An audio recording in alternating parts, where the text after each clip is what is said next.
Hello everyone, welcome to the latest episode of the Handyman in the Field. Today we're going to be talking about a new topic. The last episodes that I did, I talked about how I got started as a handyman, so what my back experience was, how I kind of led into the handyman field, and then last time I talked about some of my very early jobs. But this time, as I mentioned in the last one, I want to talk about specifically how I got jobs. And I'm not talking about the jobs like I talked about in the last one, where you talk to your family and friends and you get jobs from them and you get jobs from people that they know and things like that. This time around, I'm specifically talking about when you get to the point where you want to grow and you do not want to just be doing the typical work for family and friends. How do you get those jobs? How do you get jobs from people that you've never met, that you've never interacted with? Because there's a ton of people out there who are looking for jobs or looking to hire people. It's just a matter of how can they find you? Because if you don't have certain things set up, it'll never work. So the very first thing I'm going to tell you is before you go about trying to get any jobs from anybody who outside of people that know you or know someone that you know, make sure you have make sure you're registered with your state, make sure that you have your business license, make sure that you have the necessary licenses that you need in your local area. I'm based out of Illinois. Handymen are not required to have any sort of license, specific license. There's limitations on what we can do. You can't do anything that requires a permit. So you can't do any rough plumbing, rough electrical, things like that. Deck work requires permits, so you can't really do that unless you're going to pull permits. And that requires you to be bonded within the village that you're going to be set in. But it varies from county to county and city to city. And it's very different in the city of Chicago, which is one of the reasons why I stay out of the city, because a lot of things are required for permits that I'm not going to get into, or, that I don't want to get into. I don't want to work in those areas if it's going to require me to have a bunch of overhead involved in paperwork and time and all of that to do something very simple. So I try to stay away from that stuff as a whole. When I first started out, I 100% stayed away from all kinds of those things. I've done some bigger projects, but none of the bigger projects that I've done would have ever necessarily required a permit. I've never moved plumbing, I've never moved electrical, never done anything like that. I did do a basement where we framed it out, but there was an electrician who came in that I did not hire, was not part of my job. The homeowner hired the electrician to come in and run the electrical, so technically that is outside my wheelhouse. I had nothing to do with it. And I try to stay away from stuff like that in most situations. There hasn't been any other jobs where I would have needed to have a permit and I did the work. That said, you have to be careful because if you've perused YouTube and you've watched other videos talking about how to get in the handyman business, you've probably heard from a variety of people all over the country telling you how it is very different in very different locales. Like I said, I'm in Illinois, south suburbs of Chicago, and I'm very specifically talking about my specific area. So don't use my information as the whole and only but truth. Make sure you do some research. A lot of what you do as a handyman is going to be researching and trying to find the best answer, whether it be how to best fix something, how it's best to serve a customer, whether you might not be the right person to serve your customer because there's somebody who is better or a different price point than what they're looking for. They're looking for a higher quality than what you can offer. You have to be able to find those things. Customers want you to be as honest as possible. And in order to be honest, you have to be honest to yourself about whether or not something's too big for you to do or whether something is beyond your means at this time. Now, that's not to say that down the line you can't grow and you can't get bigger. Absolutely. I have every aspiration to, get bigger and better as a company too, but it's important to know your limitations. So when you start going from family gigs and friend gigs to trying to find normal customers, make sure you have your business license, make sure that you have any proper licenses that you need in your locale. Make sure you have insurance. Insurance is going to cover you. I strongly suggest that you start an LLC. Don't go the sole proprietor route because that is not going to protect you if something happens.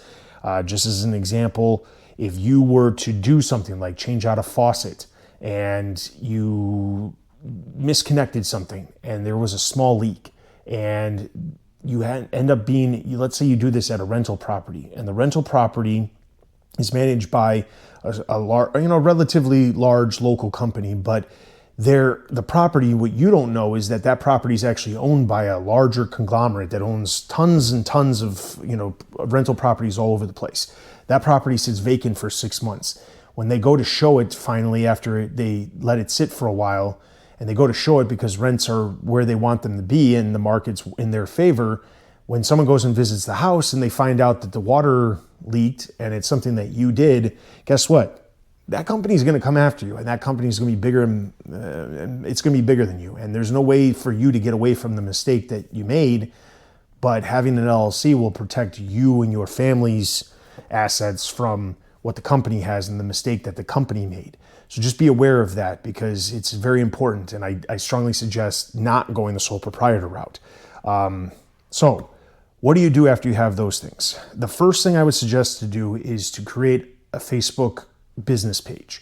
The reason I say a Facebook business page is Facebook, it limits you on what you can and can't do as an individual. So as an individual, you can essentially do whatever you want, but when you create a business page, it's underneath you as an individual.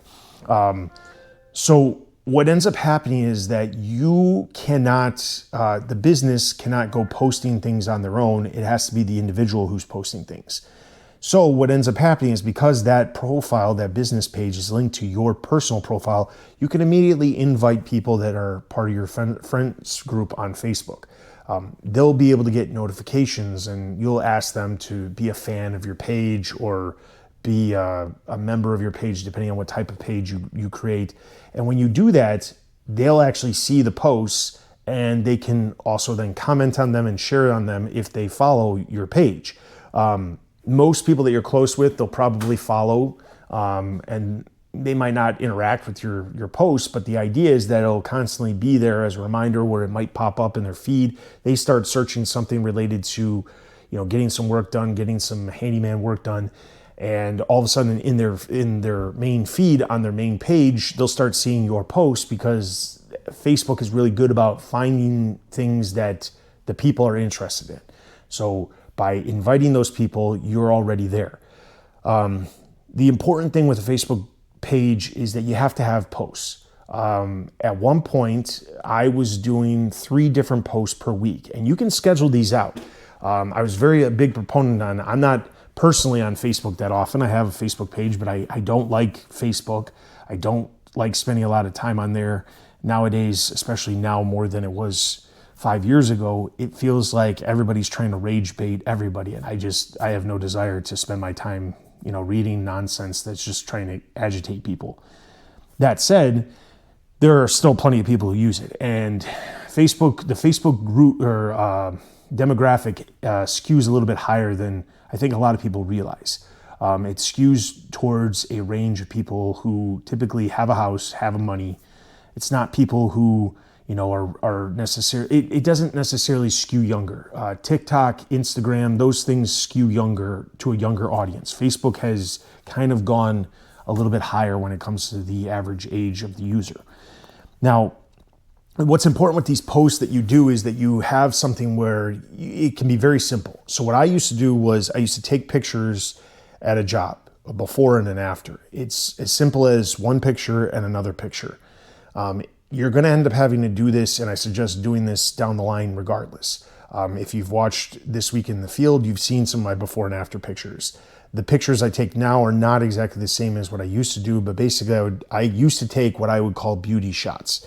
The worst possible image of, the worst possible situation of what I was trying to fix, and then I would take it after I was done, and I'd make it look really good and make sure that it was great. All I would do is I would, on my phone, take, just the generic editing software and put in the text before, after. And then I would upload those to Google Drive. I'd have a slew of images that were before and afters that I would be able to do. And then I would, in the beginning, I would attempt once a week to go on to Facebook and basically schedule a post Monday, Wednesday, and Friday. Monday, you get the people who are going back to work, who are trying to escape work by looking on Facebook. Wednesday is the midweek thing where people start thinking about the weekend, and Friday, you're hitting them right before the weekend. So any of the projects that they're thinking about over the weekend, they're going to be reminded of when they see your post. You schedule these posts and you basically just put the 2 photos, you say what the customer needed, you say what you did, and that's it. I never post any pricing when it comes to that. It was just a matter of here's a wall before, here's a wall after with a TV mounted. The customer wanted a TV mounted. We sourced and delivered the mount, mounted the television, put a cord concealer or cord management, cover down it so that they could plug in their TV, and that was it. And then you always end it with the exact same 2 sentences, which is like, we can do this for you. Get in contact with us today in order for us to, do this project or a variety of other projects for you. It's the easiest thing. It's free. It doesn't cost you any money to do this. I am a proponent on not spending money on advertising if at all possible. If you're in a situation where you have to spend money on advertising, it's a completely different scenario. I've had that happen a couple of times in my lifespan of my business where I've contemplated spending money, but I never actually pulled the trigger on spending money in direct customer ways or direct ads or flyers or mailers or anything like that. And I'll talk about advertising in the future, but the idea is this is free. It doesn't cost you any money, so do it because it's simple. It doesn't take a lot of time. It doesn't take a lot of effort. You just have to make sure you have a lot of before and after pictures. If you're working 5 days a week, you should be able to get 3 jobs from that week where you can have a before and after picture for 3 different posts. And that's all it is. Instagram is the same thing. You can link your Instagram to your business page, and anything you post on your Facebook page will automatically post to your Instagram. Our business has an Instagram and a Facebook. I haven't used those social media accounts in almost 3 years because I haven't needed to. That doesn't mean that it's not a good option to use. And if I grow, I might have to resort back to starting to use those ways of, that free promotion. But that's the biggest thing.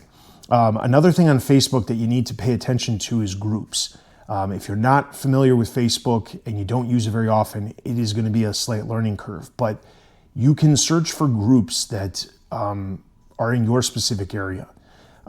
Specifically in the town that I am in, there is a group that specifically talks about, they call it a Handyman group. And essentially it's just local contractors who post up projects that they've done. And then essentially anybody who belongs to the group, mostly homeowners and things like that, what they can do is they can say, I have this project, can anyone help me? And then as a business owner, but you are posting as an individual, you can go down and read these posts and you can find the things that you apply towards what you would want to do. And then in turn, they'll take those things and they'll make it into, it's basically like free leads. Someone says, I need a sump pump replaced.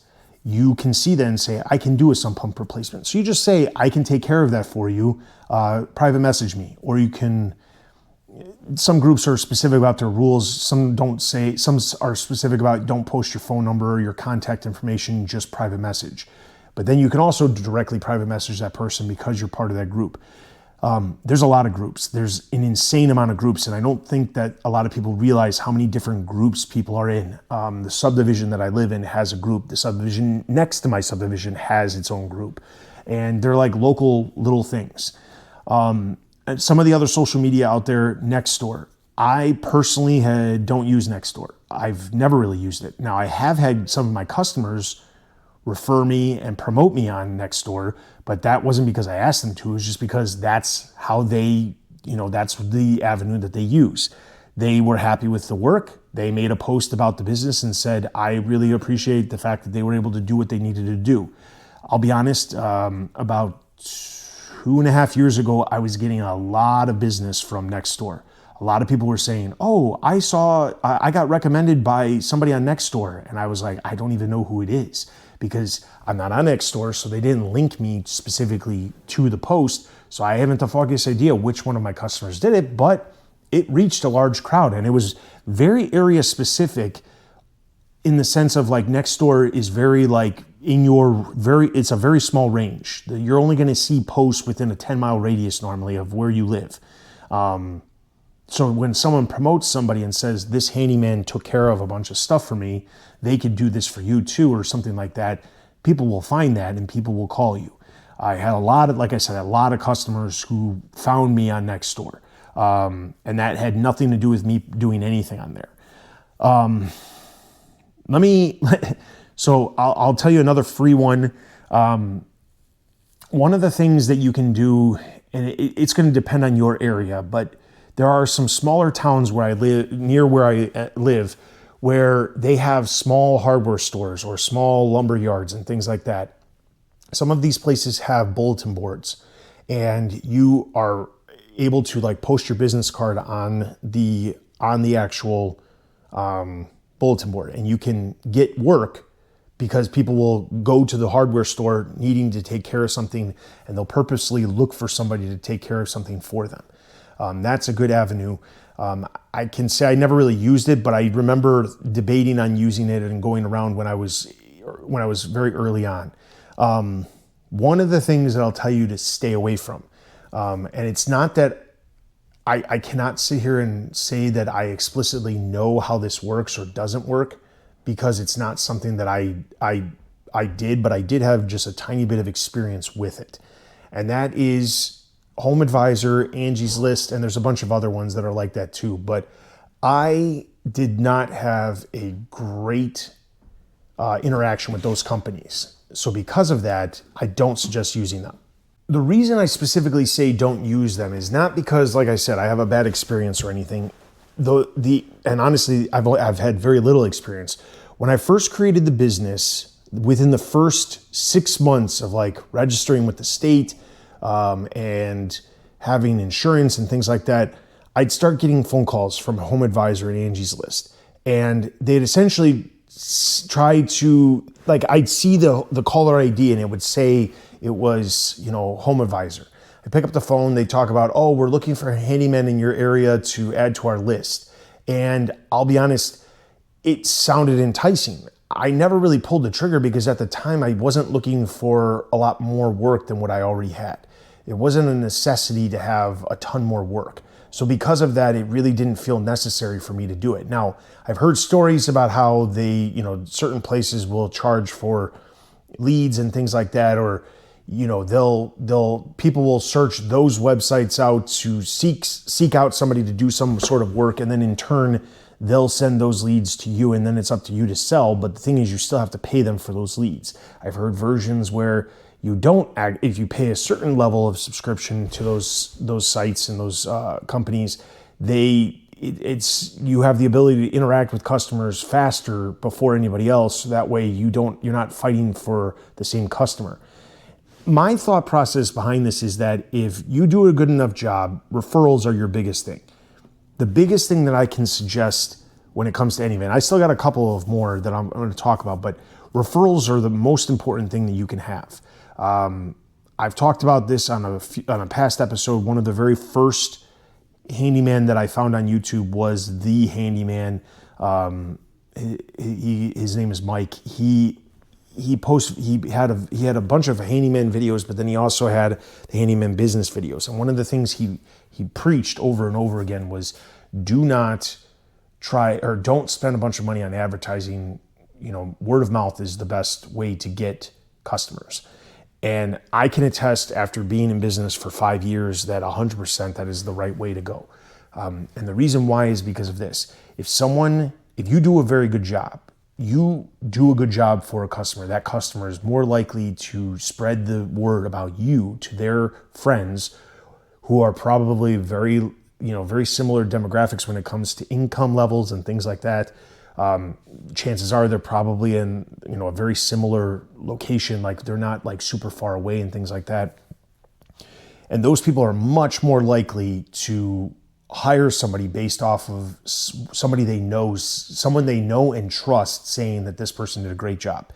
To this day, 80% of my business is probably either existing customers or referrals from existing customers.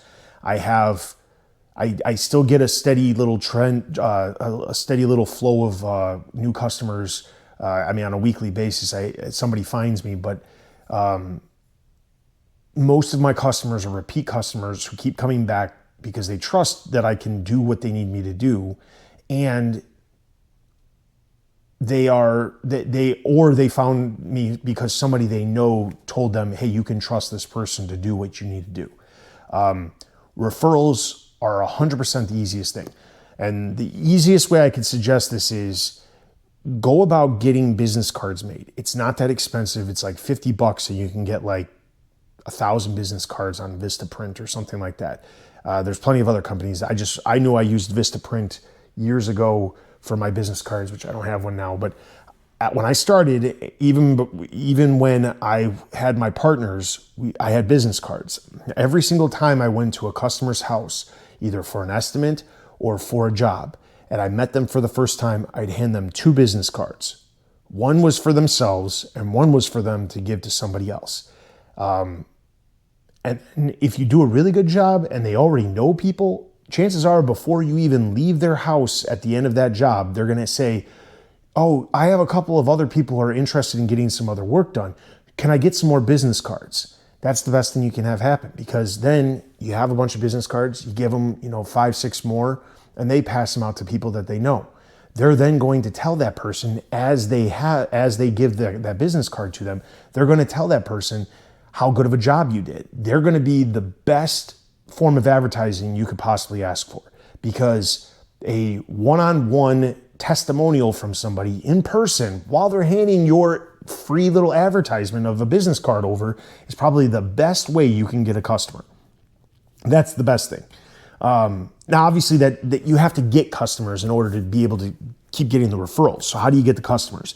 So the one thing that I used that did not cost me anything, I still technically have an account with them, although I haven't used it in about at least 2 years, is the Home Depot Pro, I can't remember the name, Pro something. I'll provide a link in the description, but it is a free account, and essentially it only really works if you have a Home Depot near you, because if you don't have a Home Depot near you, it's going to be hard. But they charge for leads, but the way they charge for leads is through a point system.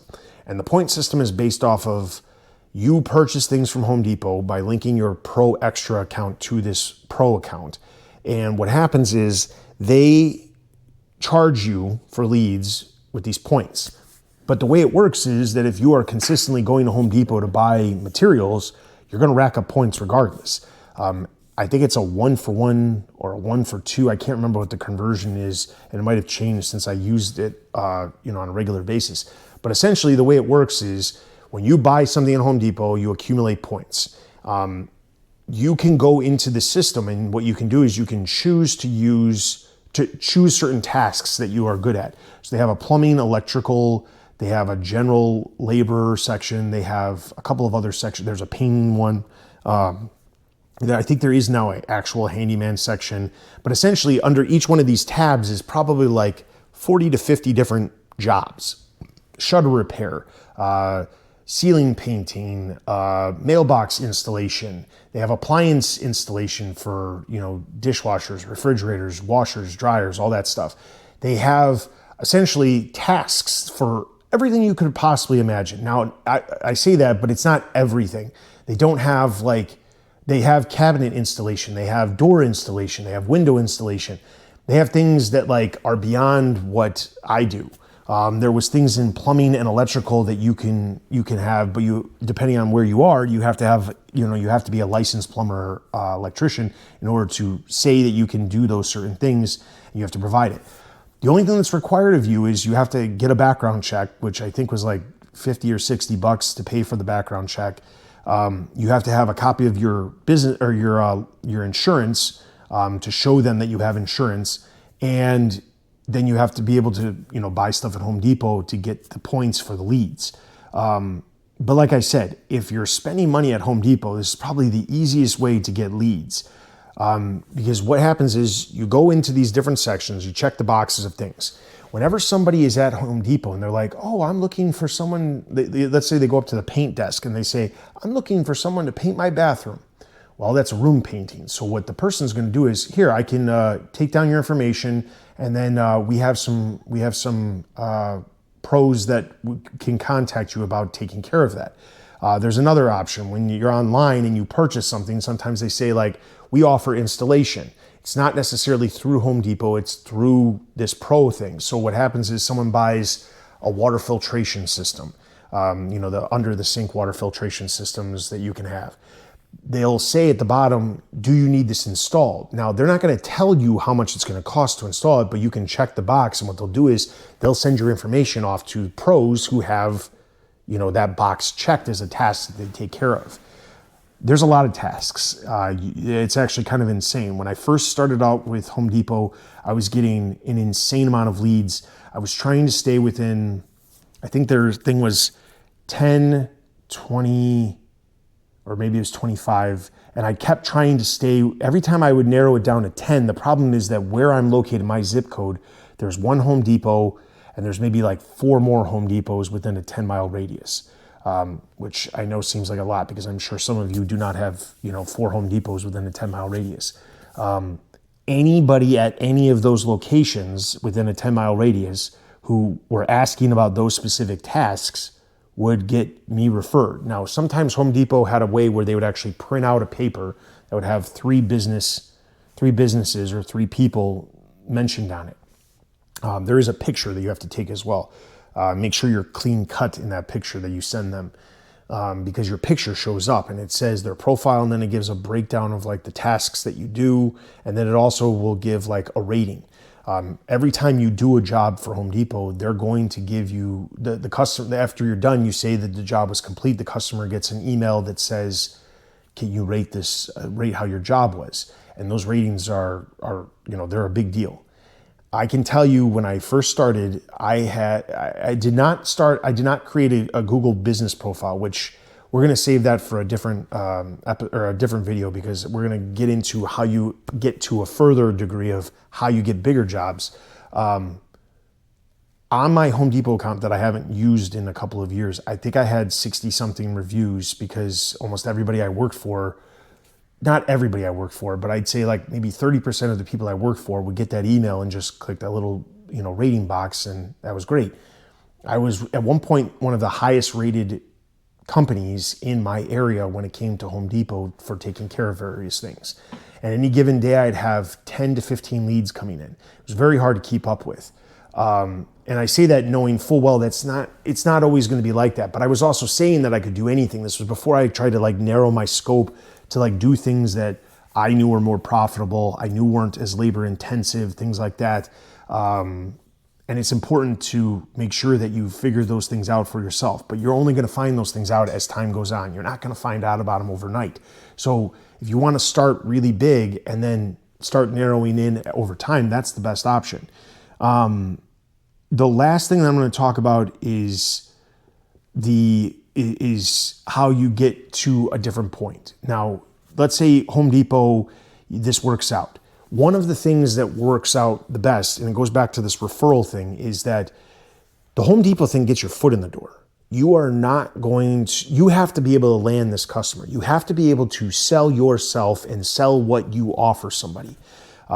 You're not a chuck in a truck, or at least you shouldn't try to be a chuck in a truck. You might have to start out like that, but eventually you do want to make this an actual business, not just I'm getting paid, a certain amount of money, or I need to be paid a certain amount of money. You want to grow this into a business. And in order to grow it into a business, you have to be able to sell yourself. You have to be able to make yourself professional. So in the next video, I'm going to specifically talk about how to sell yourself, how to make yourself look professional, how to make it so that you can interact with customers and customers believe what you're saying, they trust what you're saying, you appear as if you're going to be the most trustworthy, loyal person that they could ever have. There's a few key things, but a lot of it can be applied to literally anybody. no matter what your circumstances are. So next time we're going to be talking about that. I hope you guys are enjoying. As always, be sure to like, subscribe, all those wonderful YouTube things. It really helps the videos and it helps get the word out to other, tradesmen and also obviously handymen as well. So I appreciate all of that. If you guys have any questions that you'd like to have answered, post them in the comments section. I'm going to start trying to do this thing in the next couple of weeks where when somebody asks a question, instead of just typing out an answer real quick, I try to do short videos, responding to those questions and posting those on the channel as well. Because as I said before in past videos, it's important to try to grow a community, but the important thing with growing a community is that the interaction. I don't want to just type out an answer. Somebody's not necessarily seeing your question and that could help somebody else. So post your questions. I'll try to do a good job of answering those questions, and then we'll have a great way of learning more about different things. If it's something that I can't answer, I will do my best to answer it as best as I can, or I'll be looking for more people to comment and give their answers, specifically trying to get you a great answer. So with all that being said, thank you guys so much for watching. I appreciate it. We'll see you guys next time.